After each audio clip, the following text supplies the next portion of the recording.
Iran Israel America युद्ध के बाद जो हालात बनने लगे उसके बाद उन हालातों से निपटने के लिए भारत भी अपनी पूरी तैयारी कर रहा है। हालांकि जिस तरीके से गैस और ऑयल जैसी चीज़ें हैं वहाँ से आती है और ऐसे में भारत को कहीं ना कहीं दिक्कतें खड़ी ना हो, समय रहते जो जनता को राहत मिल सके, उसको लेकर केंद्र सरकार और प्रदेश सरकार ने अपने स्तर पर कदम उठाते हुए कॉमर्शियल गैस को पूरी तरीके से बंद कर दिया। वहीं घरेलू गैस को लेकर भी किल्लत ना हो, इसको लेकर भी व्यवस्थाओं को सुचारू बनाने का जो है प्रयास किया जा रहा है। लेकिन सबसे बड़ी बात है कि जब गैस आज की डेट में सबसे बड़ा विकल्प है और उस विकल्प को भी विकल्प तलाशना पड़ रहा है, क्योंकि पहले पारंपरिक रूप से लकड़ी और कोयले पर जो भोजन बनता था वो गैस पर आ गया और अब गैस पर जब निर्भरता है उनकी किल्लत होने लगी तो लोग जो है अब इलेक्ट्रॉनिक्स की ओर दौड़ने लगे हैं। तो मैं एक दुकान पर आया हूं, वहां उनसे बात करता हूं शोरूम पर कि किस तरीके की जो है डिमांड बढ़ने लगी है। पिछले 2 दिनों में जो गैस की किल्लत शुरू हुई है उसके बाद दुकानदार किस स्तर पर तैयार खड़े हैं, क्योंकि मार्केट जो है निश्चित रूप से अपना रुख बदलेगा। भैया 2 दिन से क्या बदलाव आया है? जिस तरीके से आप इतना बड़ा किचन वेयर का जो सामान बेचते हैं उसमें क्या फ़र्क आया है? जैसे कि आप जानते हैं कि कल से जैसे ही न्यूज़ आई है बाज़ार में इंडक्शन की डिमांड बढ़ गई है कॉमर्शियल और घरेलू स्तर पर।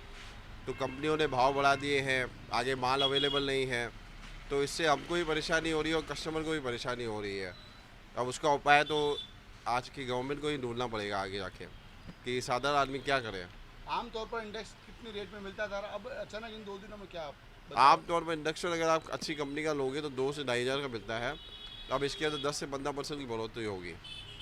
तो आमतौर पे जो इंडेक्स चूल्हा मिलता है अब उसमें 2 दिन में 10 से 15% की बढ़ोतरी जो है शुरू हो गई। लेकिन माल, सबसे बड़ी बात है कि बढ़ोतरी शुरू होने के साथ ही जब यहाँ के शोरूम से इकाई को फ़ोन किया जाता है तो वहाँ से अब माल की उपलब्धता भी कम हो रही है। भैया आप क्या कस्टमर हैं या दुकानदार हैं? कस्टमर लेने के लिए आया हूँ और मेरे को तकलीफ हो गई है। मेरा गैस की वजह से मेरा काम सारा अटक गया है और मुझे तो अब मजबूरन नहीं लेना पड़ रहा है। मेरा सारा सिस्टम इस धंधे से ख़राब हो गया है।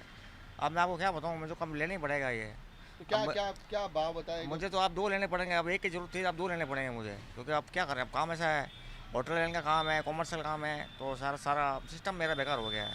तो भैया क्या कहेंगे आप, जिस तरीके से माल की अचानक खपत बढ़ने लगी है इलेक्ट्रॉनिक्स की और लोग लूट करने लगे? तो अब तो क्या कर सकते हैं सर, अब केस का है तो अब कंपनी बढ़ाएगी तो कस्टमर को तो डिमांड आएगी ना, तो हमको भी बेचना पड़ेगा, कस्टमर को भी खरीदना पड़ेगा, महंगा हो सस्ता हो।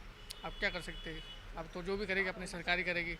हाउस कम करना है, टंकी का कैसे करना है, सब अपने सरकार कर सकती है।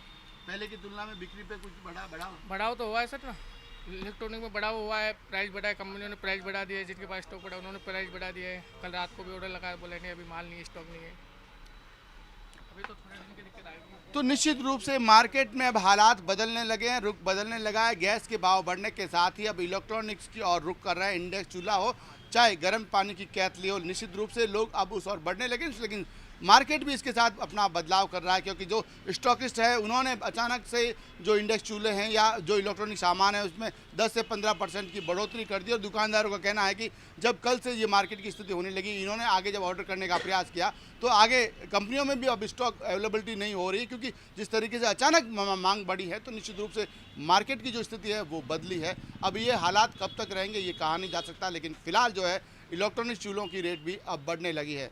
कैमरा सहयोगी शिव सिंह के साथ राकेश भारद्वाज, जी मीडिया, जोधपुर।